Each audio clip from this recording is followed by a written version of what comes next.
Mis estimados amigos, mis estimadas amigas de DMP Geopolítica, mientras los noticieros hablan de pulso entre Irán e Israel,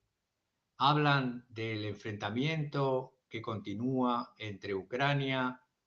como guerra proxy, es decir, la OTAN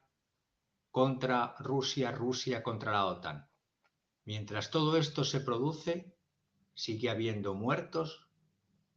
y muertes y asesinatos que son acallados, que ya ni se paran en cuantificarlo, ni se paran en honrar a estos asesinados. Estoy hablando, y hoy voy a querer hablar, de las llamadas zonas de muerte en Gaza. Zonas de muerte, zonas de exterminio. No voy a hablaros por desgracia, de un videojuego llamado Killzone, sino del real Killzone que se está desarrollando en el teatro de operaciones de la Franja de Gaza. Y voy a retomar datos, además, del diario israelí Haaretz, que está detallando y denunciando el propio diario de Israel estos asesinatos en masa. Mientras hacemos tiempo, querría comenzar cómo hemos llegado hasta aquí. Y para ello querría empezar a ver qué era Palestina antes de la existencia de nada parecido a lo que hoy llamamos Israel. Y eso me tendría que remontar a un mapa del Imperio Otomano, del dominio de Palestina bajo el Imperio Otomano. Ahí vemos el Imperio Otomano desde el 1354 hasta el año 1856. Vemos cómo se fue expandiendo hacia toda la orilla del Mediterráneo, oriental y occidental, y al territorio europeo de los Balcanes y más allá. Y por supuesto en los territorios hasta la península arábiga y más allá. Si vemos qué representaban Palestina y los judíos en el Imperio Otomano, nos tendríamos que ir a ver otro mapa. En este caso, el siguiente mapa sería el de los judíos en el Imperio Otomano. Y aquí me voy a centrar en el Imperio Otomano. En esta parte oriental vemos en color rojo anaranjado los llamados asentamientos de judíos. Fundamentalmente eran judíos de origen sefardí, que tras la diáspora que se había producido con la expulsión de los judíos en distintas partes de Europa y fundamentalmente en España en el 1492, se habían dispersado por el norte de África, por el Magreb, ahora bajo dominio turco-otomano, y los asentamientos en color naranja son los asentamientos de las comunidades judías que vivían entre población islámica. Concretamente, si vemos encima de Grecia, en Tesalónica, por supuesto en torno a Constantinopla, en el sur de la costa anatólica también, en Safed, en Jaffa, en Alejandría y en la zona de lo que hoy es Irak, de la Mesopotamia. Esos eran los asentamientos judíos, mayoritariamente, o por no decir totalmente, asentamientos de judíos sefarditas. Si vemos el siguiente mapa, para ir haciendo tiempo y también para ir asentando conceptos, vemos que la colonización de Palestina, de la Palestina todavía bajo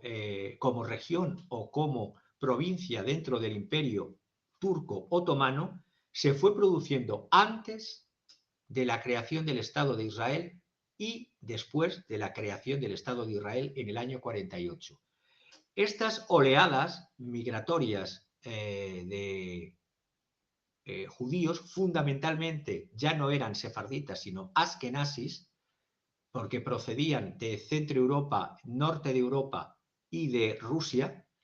se produjeron en distintas oleadas. Estas oleadas tienen el nombre de Aliyah o Aliyat o Alia, que quiere decir ascenso, por una parte quiere decir ascenso, y la traducción real es las olas migratorias judías. La más importante, empezando por olas migratorias, vemos desde el 1840 hasta el año 1881, más o menos hubo una ola de unos 20.000 judíos askenazis. Entre 1882 a 1903, unos 30.000. La siguiente ola o alía es de 1904 a 1919, fundamentalmente originarios de Rusia tras el fracaso de la Revolución Rusa de 1905 y los pogrom que se estaban produciendo en Rusia. Las olas migratorias en aquel entonces fueron de unos 40.000, del 14 al 23 de 35.000, y aquí ya empezamos a hacer una diferencia. A partir de la ocupación, tras la invasión y pérdida de esas provincias por el Imperio Otomano, las provincias de Palestina, Siria y de todas las provincias árabes, por la ocupación francesa y británica, Palestina cayó bajo mandato británico de 1922 a 1947. Y en esta etapa de 1924-1930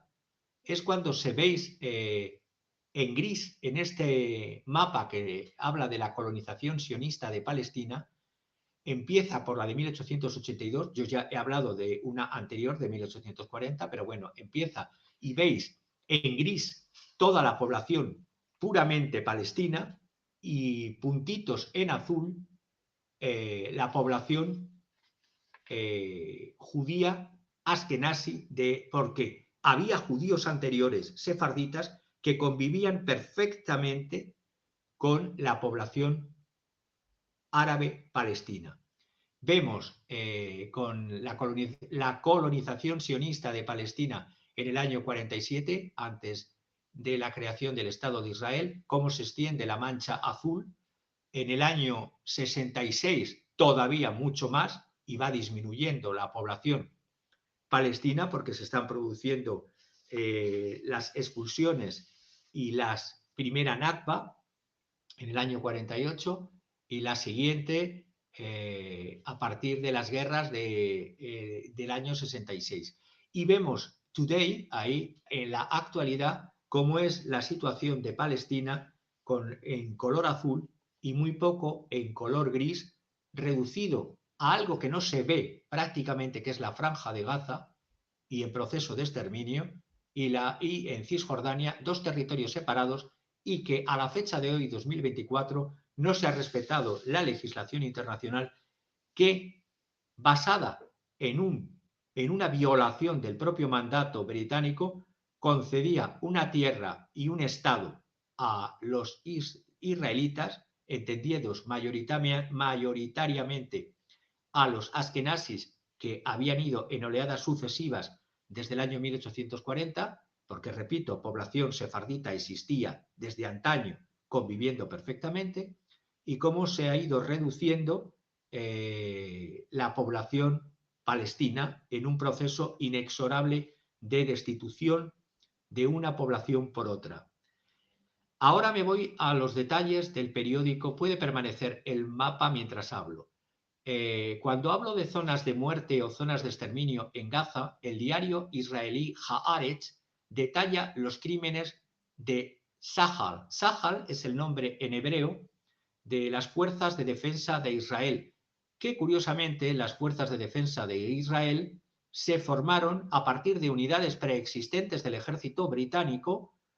La potencia colonial nutrió a lo que luego se declaró independiente del Estado de Israel, pero no se creó en paralelo el Estado palestino. Ya de por sí era una ocupación, un mandato, y sobre una tierra de mandato colonial establecen un territorio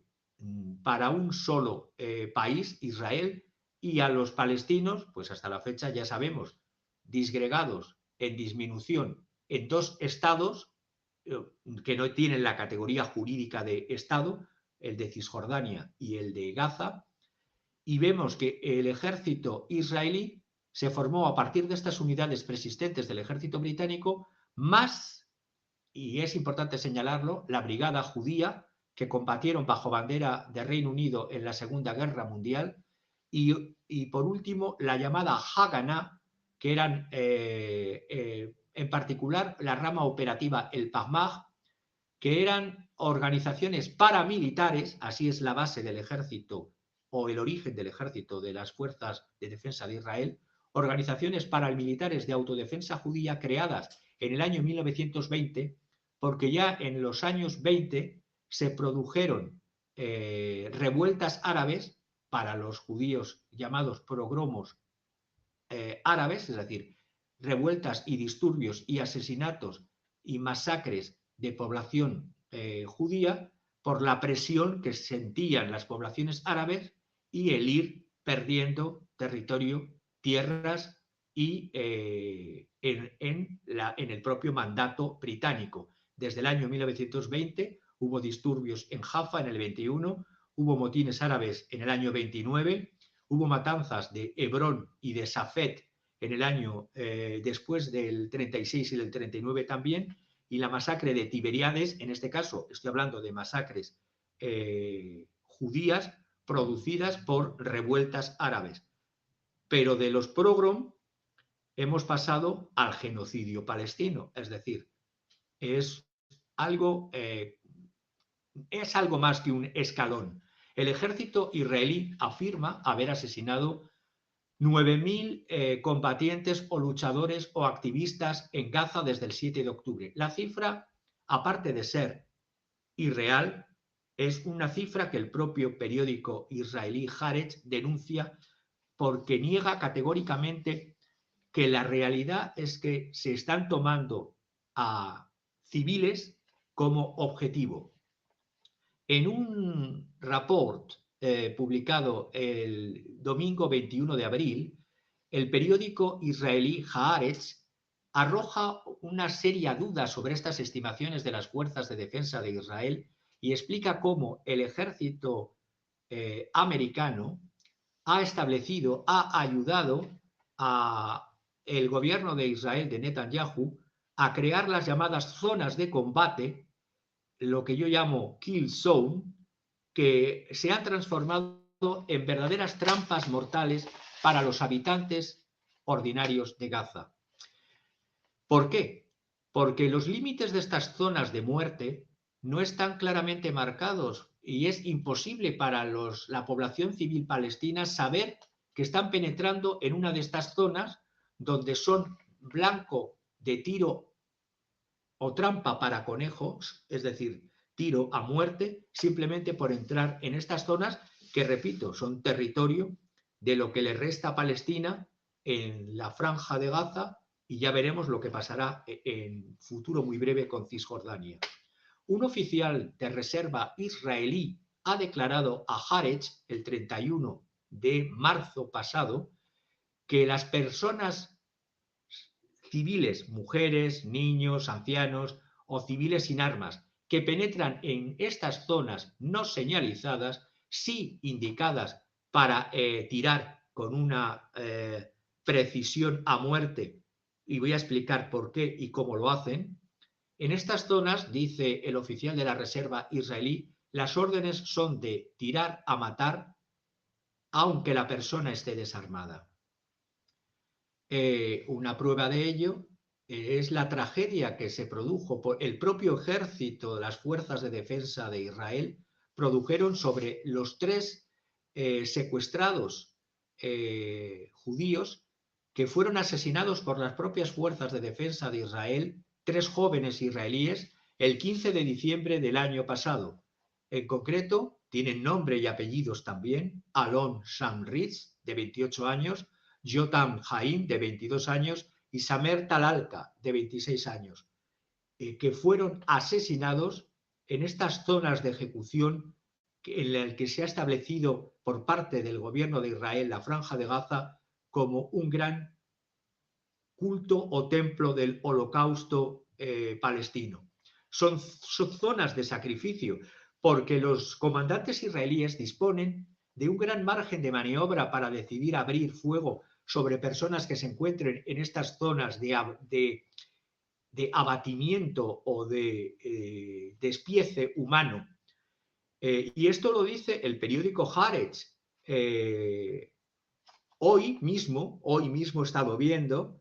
que las fuerzas de defensa de Israel van a barrer en este mapa,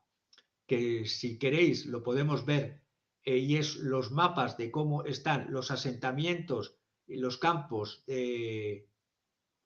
Ahí vemos cómo se va reemplazando la población de Israel,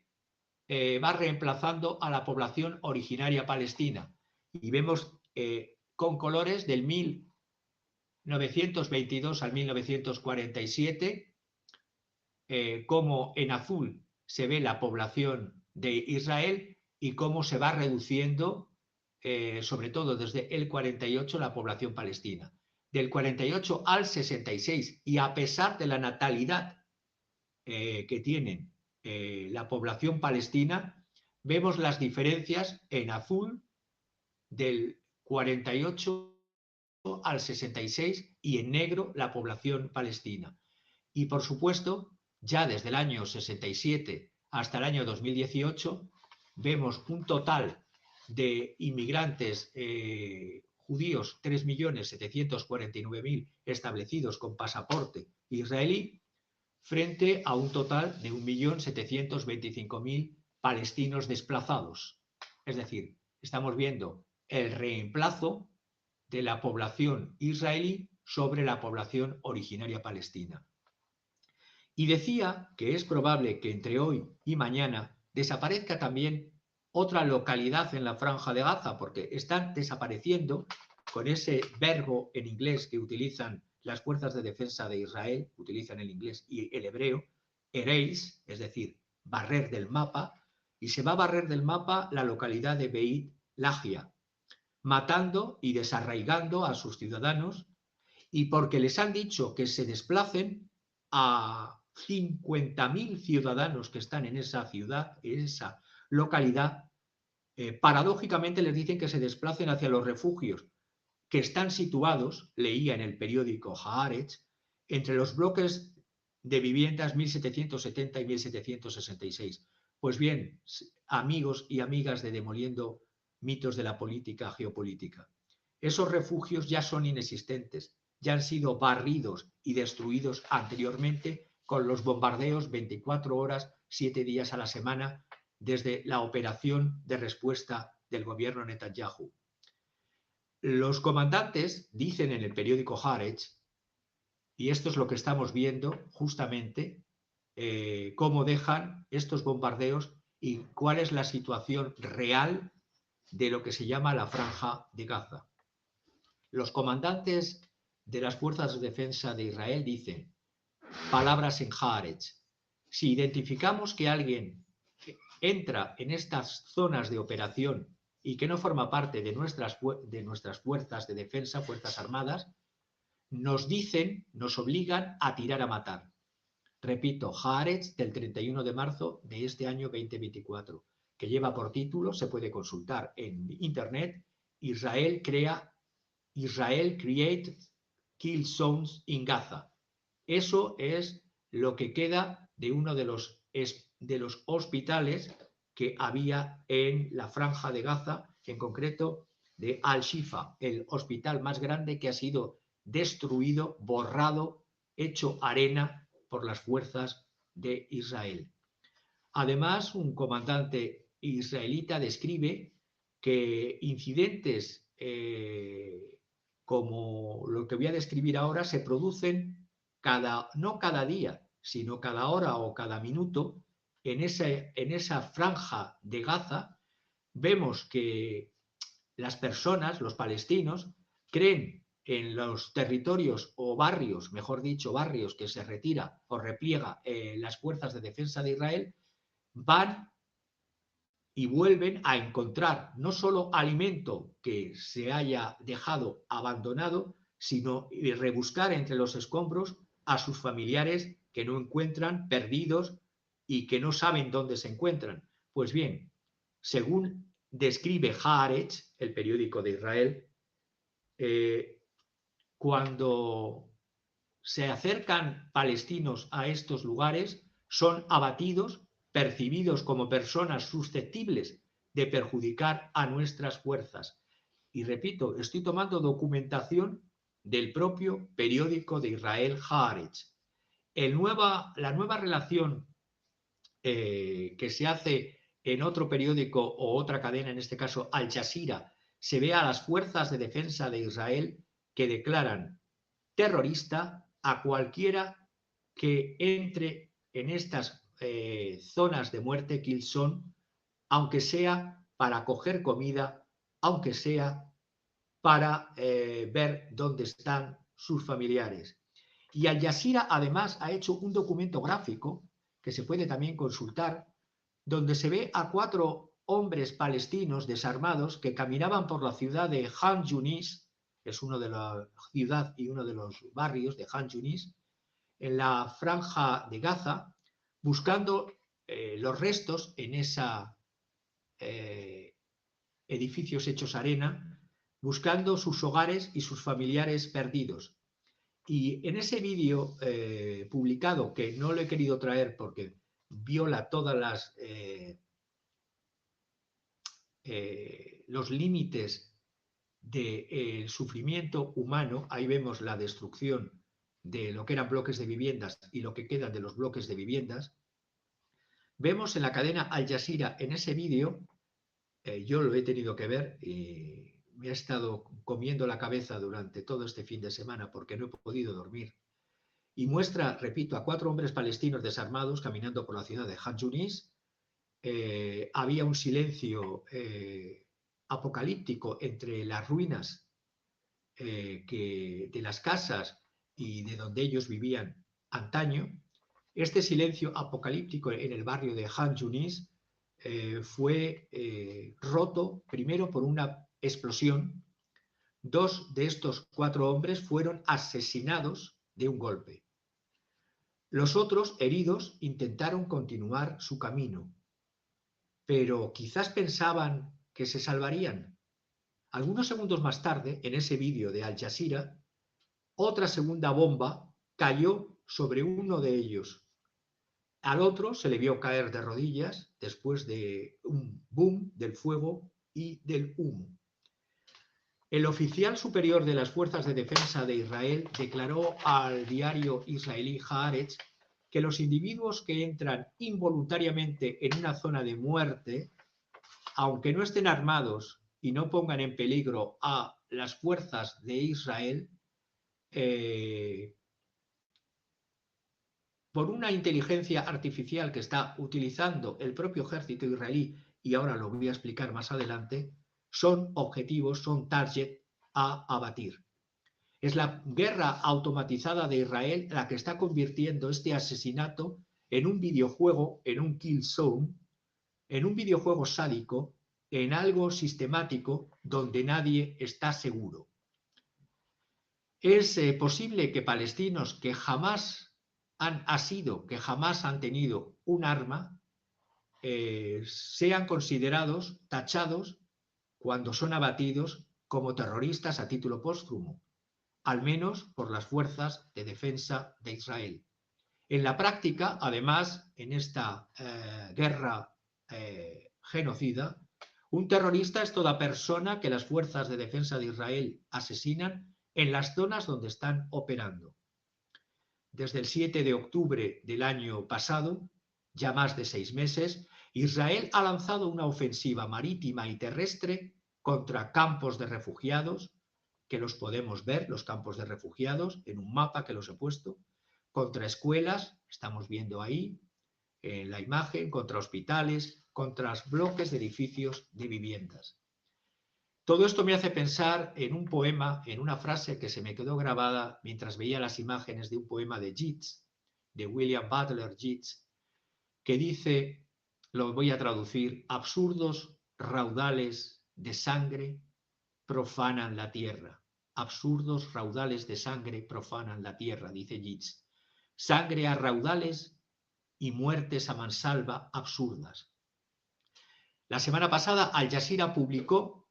otro vídeo donde se ve fuerzas israelíes que abaten a 2 palestinos, no lo he querido tampoco traer, se puede consultar según los datos que estoy dando. Fuerzas de defensa de Israel abaten a 2 palestinos no armados en el norte de Gaza y uno estaba ondeando un trozo de tejido blanco o de lienzo blanco como una bandera blanca. No sé de qué me extraño tampoco, porque la propia BBC, que creo que es poco sospechosa de ser pro-Palestina, el 21 de abril, datos que doy recientes, señala cómo Israel está disparando municiones de fósforo blanco a través de la frontera en el sur del Líbano desde o durante los últimos 6 meses. BBC del 21 de abril pasados. Según las autoridades sanitarias de Gaza, las fuerzas israelíes han asesinado a 32.600 personas desde el 7 de octubre. Las cifras son todavía provisionales, porque no sé, hay personas o trozos de personas o restos de personas que están entre los escombros. Observadores de derechos humanos han estimado que el 90% de las personas asesinadas han sido civiles y que por lo tanto contradicen el primer dato que he dicho de estimación de abatimiento de combatientes del ejército de Israel contra las fuerzas de Hamás. Una de las razones por las cuales el gobierno israelí, los media, la administración Biden, etcétera, intentan destrozar la credibilidad de las cifras de las víctimas de Gaza es para que se giren la atención del hecho que las propias cifras que está dando las fuerzas de defensa de Israel, como la que he dicho al principio de mi intervención, son, como dicen en francés, verdaderas absurdeces, conneries. Y esto lo ha escrito un analista político extranjero, Derek Davidson, en American Prestige, donde dice que no hay un lugar seguro en Gaza. No hay un lugar seguro en Gaza, Derek Davidson. Y Brianna Rosen, miembro de Judge Security, afirma que el tipo de asesinato ciego que se describe en el artículo de Haaretz que he comentado no solo es ilegal, sino que está lejos de corresponder a la norma de excelencia en lo que se llama daños a civiles en una guerra, cuanto menos en una respuesta que se decía para recuperar víctimas, para recuperar secuestrados y para castigar a fuerzas llamadas terroristas de Hamás. Brianna Rosen, en Just Security, habla también de la perversa utilización de la inteligencia artificial por parte de Israel en el campo de batalla. Los sistemas de inteligencia artificial llamados Gospel, el Evangelio, además les ponen unos nombres, Gospel y Lavender, no están limitados solo a recopilar datos o de inteligencia. Es falso. Hacen algo más y lo voy a desarrollar en breve. Los funcionarios israelíes podrían, si quisieran, ignorar los objetivos, los targets que le proporciona la inteligencia artificial. No cabe ningún compromiso serio cuando hay riesgos probados y documentados sobre civiles utilizando esta herramienta, sobre todo Gospel, objetivos de asesinatos en masa. Cada sistema se utiliza en diferentes etapas del ciclo de vida objetivo, pero la finalidad es incrementar el número de target, de objetivos a aniquilar, verlos como objetivos y incrementar las bajas del personal que se quiere suplantar, barrer de esas tierras. Además, diría, el último informe sobre el uso de la inteligencia artificial por parte de Israel plantea importantes preocupaciones sobre el daño y muerte a civiles. El portavoz de la National Security de Estados Unidos, de la NSC, John Kirby, dice que Estados Unidos lo está investigando. Pues lo está investigando muy tardíamente, porque no solamente sigue entregando armas y dotación armamentística y de muerte a Israel, no solo de defensa, sino de ofensiva, sino que además han pasado 6 meses y la inteligencia militar está utilizando esta inteligencia artificial llamada Gospel, el Evangelio. ¿Cómo Israel utiliza la inteligencia artificial para seleccionar estos objetivos? Pues incrementa el número de objetivos de ataque en el suelo palestino. Ya desde los primeros días de la ofensiva de Netanyahu se incrementa la letalidad, es decir, no solamente con ataques aéreos implacables las 24 horas del día, como hemos visto, sino que, como publica The Guardian, y publican también medios israelíes palestinos como el medio 972 Magazine, el 30 de noviembre del 2023, ya desde el 30 de noviembre del 2023, este medio hebreo e israelí palestino, más 972 Magazine y el Local Call, han entrevistado desde esa fecha, desde principios en noviembre del año pasado, a fuentes actuales y anteriores dentro del ejército de Israel y han explicado que estos llamados objetivos, lo que antes se llamaban en hebreo Matarot Otzen, objetivos de poder, se ha extendido no solamente a lo que en una guerra o en un conflicto se entienden como objetivos militares, que son objetivos estratégicos de seguridad e informativos. Con esta herramienta informática se ha duplicado de 50 a 100 la posibilidad de incluir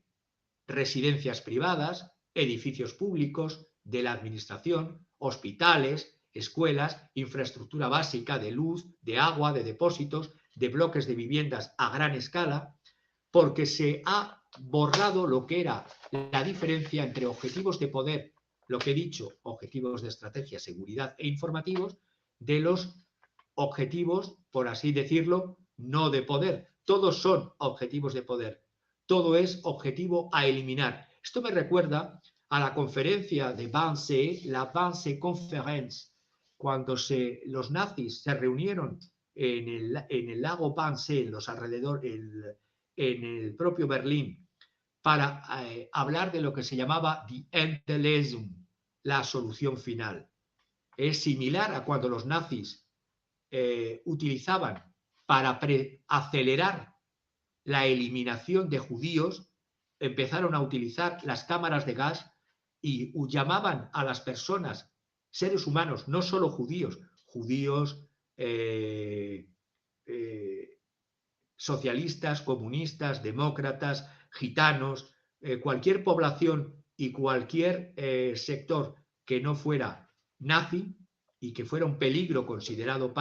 era digno de pasar a ser mercancía y de entrar a las cámaras de gas a través de los trenes de la muerte. Esta herramienta se me aviene el Gospel como un cuantificador indiscriminado de muerte para acelerar. The Gospel es una línea de producción de objetivos, es decir, igual que las cámaras de gas eran una línea de producción acelerada de muerte, la herramienta de Gospel es una línea de producción de objetivos target que los funcionarios comparan con una fábrica. Tras la deshumanización del contrario, del oponente, ya no es visto como un humano, repito siempre el paralelismo que hacían los nazis con el paralelismo del gobierno de Netanyahu, llamándolos bestias salvajes a la población árabe palestina, llamándoles a todos como elementos salvajes o infrahumanos o untermensch, como decían los nazis, o bestias, animales a abatir. Todos son terroristas a exterminar e incluso el que va sin armas y con una bandera blanca también es terrorista.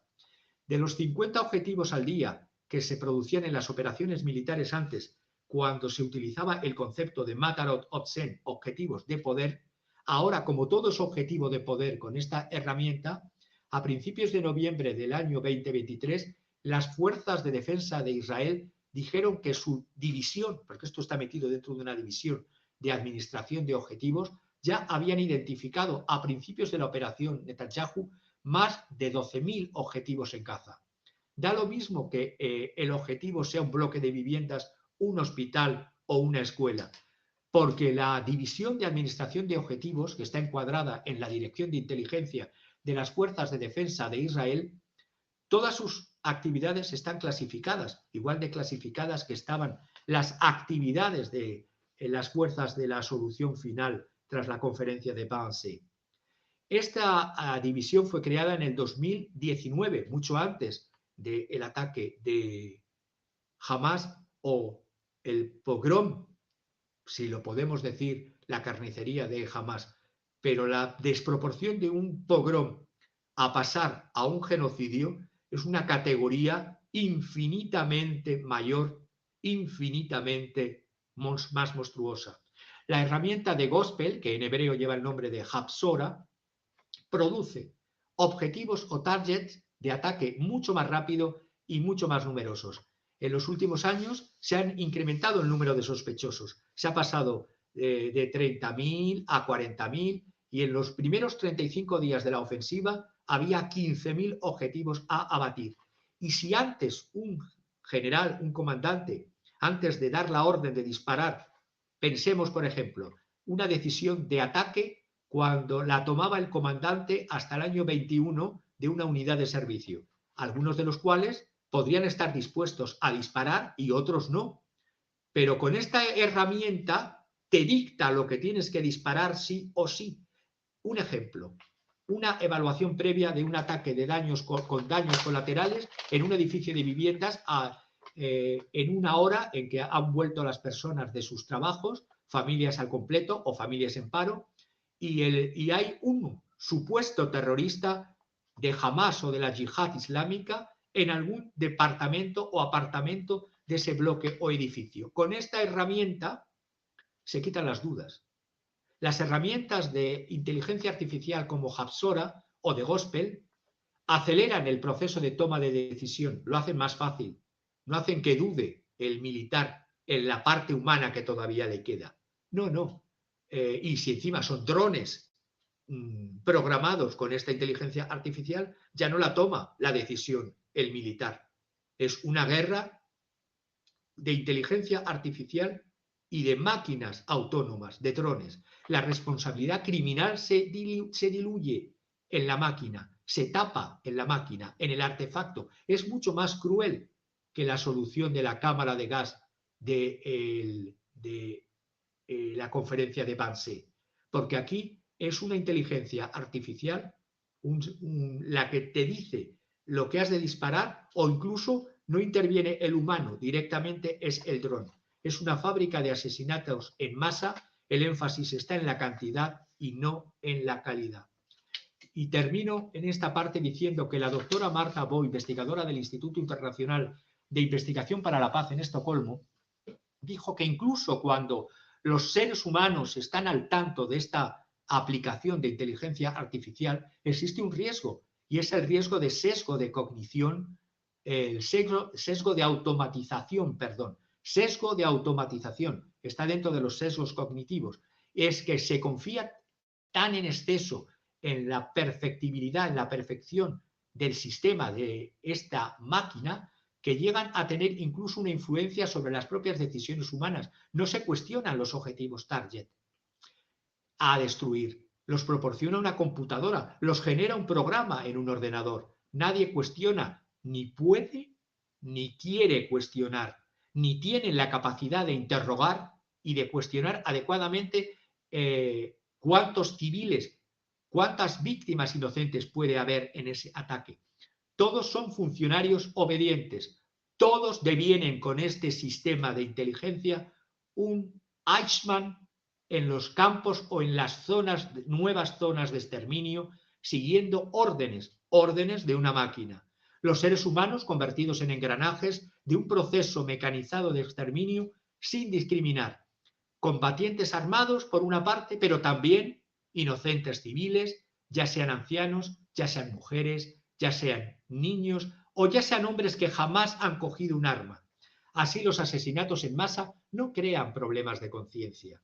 ni de culpa. Tampoco hay culpables señalados como personas físicas ejecutoras que un día se pudiese juzgar en un hipotético nuevo tribunal a lo Nuremberg o similar. La culpa La culpa ahora es de la máquina, del sistema de la inteligencia artificial, del gospel. Termino diciendo que el Alto Comisionado de las Naciones Unidas para los Derechos Humanos, desde el año 2022, el austríaco Volker Türk, está horrorizado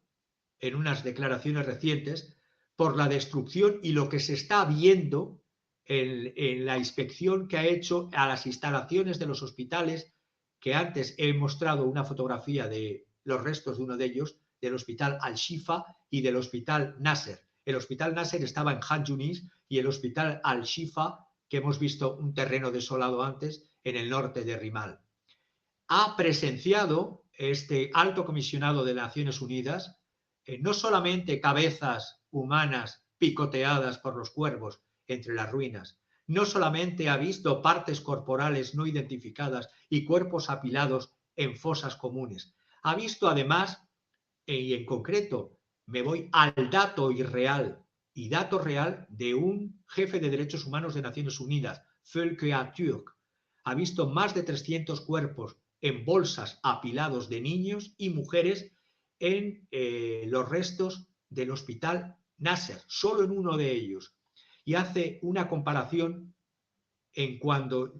se pierde el derecho internacional, es como cuando se pierden las normas de tráfico. Existen las normas de tráfico para evitar que la gente se mate, pues el derecho universal de los derechos humanos, y esto lo ha declarado en Swiss Info, en una cadena suiza, que cuando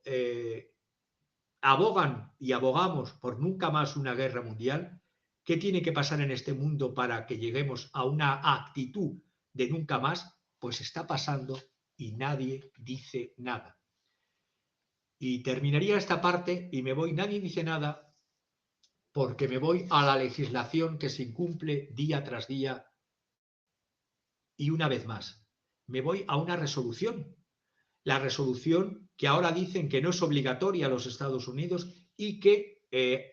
aprobaron con su abstención el propio Joe Biden y los Estados Unidos. Hablo del 25 de marzo de este año, el Consejo de Seguridad de Naciones Unidas votó la resolución 2728, exigiendo un alto el fuego en Gaza durante el mes de Ramadán. Lo estaban pidiendo tarde porque el mes de Ramadán empezó el 10 de marzo y terminó el 9 de abril. Empezó el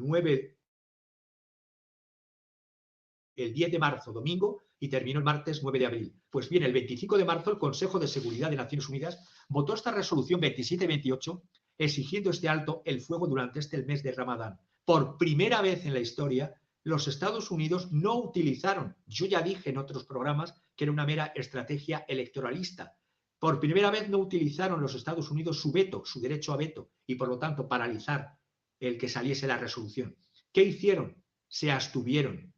Al abstenerse, la resolución salió por 14 votos y una abstención. Por lo tanto, no hubo veto y esta resolución del Consejo de Naciones Unidas era obligatoria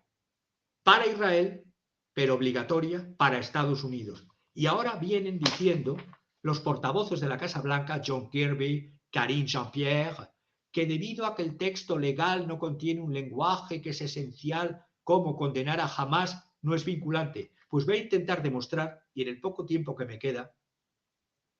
voy a intentar demostrar jurídicamente cómo los argumentos que tienen no son argumentos jurídicos ni llegan a ser argumentos políticos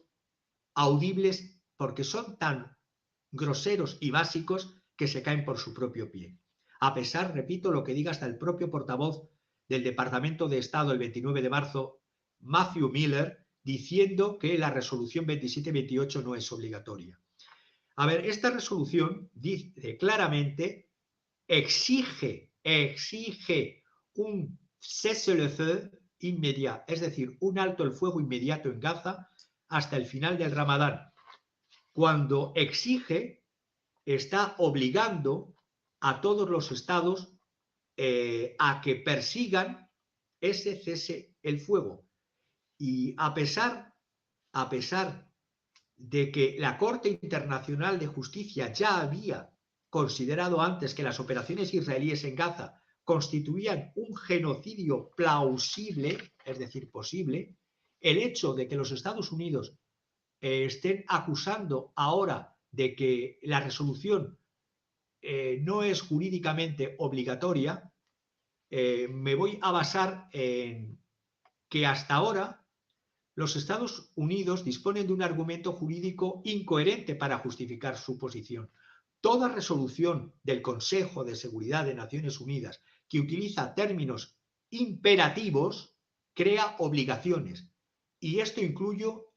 el término que está redactado como exigencias, exigen, que figura en la resolución 2728. El artículo 25 de la Carta de Naciones Unidas estipula que los países miembros de la ONU están obligados a seguir las decisiones del Consejo de Seguridad. Se trata de una decisión del Consejo, declara Louis Charbonneau, director ante Naciones Unidas de Human Rights Watch.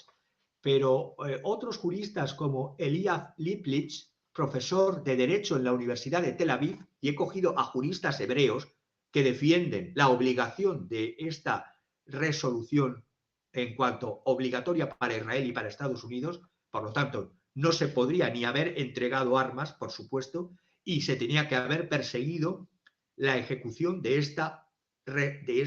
resolución. El jurista hebreo Eliyahu Liplich, de la Universidad de Derecho de Tel Aviv,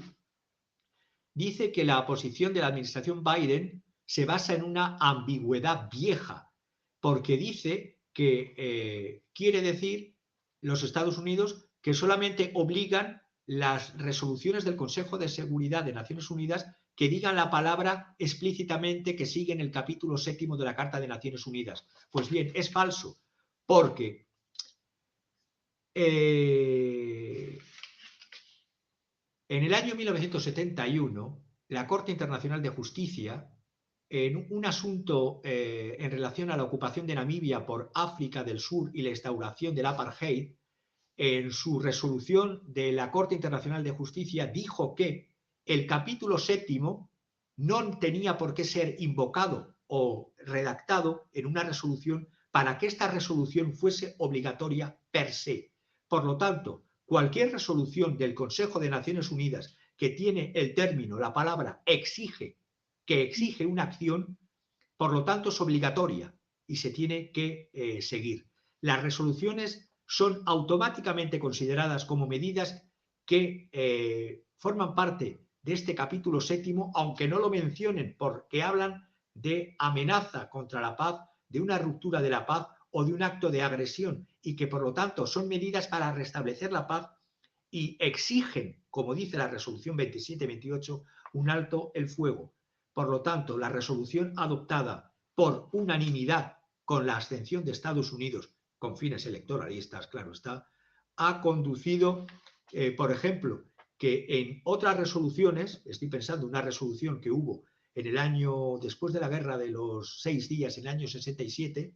ahí se hablaba de que se obligaba a los estados árabes y a los estados de Israel, y el texto de esta resolución no solamente no mencionaba el capítulo 7, sino que no ponía la palabra que tiene ahora la resolución 2728 de exige. En esa resolución del año 67, que se consideró obligatoria, por poner otro caso más, ahí se hablaba simplemente de declarar el alto el fuego, no de exigir el alto el fuego. Por lo tanto, fuera de estas estrategias bastardas y absurdas de la administración Biden para no cumplir con una propia resolución que les obliga a ellos, y es resolución que entraría en su derecho interno, vemos que no hay base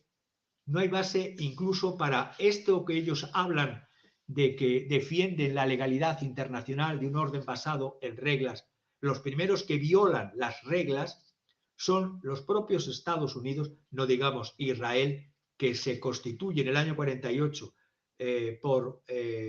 tras una declaración Balfour, por supuesto, sobre el mandato británico, pero que se acoge a la propia creación de las Naciones Unidas y que no respeta ninguna resolución de las Naciones Unidas. no me va a dar tiempo para un poco simplemente apuntalar toda esta fábrica de infelicidad y de horror, de malestar que se está creada en esta parte del mundo desde mucho antes de la creación del Estado de Israel, desde fundamentalmente desde el mandato británico en Palestina. Mandato británico que luego ha ido derivando en esta colonización y colonialismo neoliberal de los colonos. Y no es un juego de palabras, es ver cómo no solamente ahora, y se habla solo de la Franja de Gaza, pero yo ya digo aquí y ahora que el próximo objetivo tras barrer a los palestinos de Gaza va a ser barrer a los palestinos de Cisjordania, por mucha complicidad que tenga la autoridad palestina reinante en Cisjordania con, con el gobierno de Tel Aviv, porque se está impidiendo que los trabajadores palestinos en Israel, tanto de Cisjordania como de la Franja de Gaza, puedan llegar a sus puestos de trabajo. Se está produciendo, y recomiendo que lo leáis, un informe que se ha llevado al Consejo de Derechos Humanos de Naciones Unidas, que lo ha llevado la relatora especial sobre la situación de los derechos humanos en los territorios palestinos ocupados, que se llama esta persona Francesca Albanese. Es un informe que se puede leer en la web del 25 de marzo del 2024, lleva por título una anatomía del genocidio, Anatomy of a Genocide, y ahí podéis ver perfectamente cómo se está, por esta relatora especial, se ve la situación que está no solamente en Gaza, sino también en Cisjordania, desde el 26 de febrero hasta abril, 5 de abril de este año, cómo se está degradando, no solamente se está matando y mutilando en la Franja de Gaza y desplazando obligatoriamente a población, sino que en Cisjordania la medida punitiva colectiva, prohibida estas medidas punitivas colectivas por el derecho internacional, se está dejando sin trabajo y sin pan también a los trabajadores palestinos que están trabajando o trabajaban y se les quiere suplir, y no voy a tener mucho tiempo para desarrollarlo, me he leído no solo el informe de Albanese, sino también los acuerdos indio e israelíes que han firmado en mayo del año pasado un nuevo acuerdo bilateral para traer 42.000 trabajadores de la India adicionales a Israel e ir supliendo a los trabajadores también de Cisjordania que trabajan en Israel, porque y trabajan incluso no solo en Israel, sino en los asentamientos ilegales de colonos en Cisjordania, porque es una lucha de quítate tú para ponerme yo desde antes de la creación del Estado de Israel. Es como si en cualquier estado, antiguos pobladores de este estado se llamen los árabes en Al-Ándalus o se llamaran los fenicios, los libaneses, descendientes de los fenicios, en la zona de Cartago, por lo tanto, en el norte de África, y reclamasen derechos históricos en base no a win to win, que incluso se podría aceptar, sino en quítate tú y me quedo con tus tierras y te dejo además sin trabajo. Y para esto, desde junio del 2022, la población de trabajadores extranjeros en Israel era de 105.000 trabajadores extranjeros frente a los 200.000 trabajadores palestinos. Estamos viendo que la cifra se va a incrementar y serán suplidos los trabajadores palestinos incluso en territorio de Cisjordania, que trabajan para colonos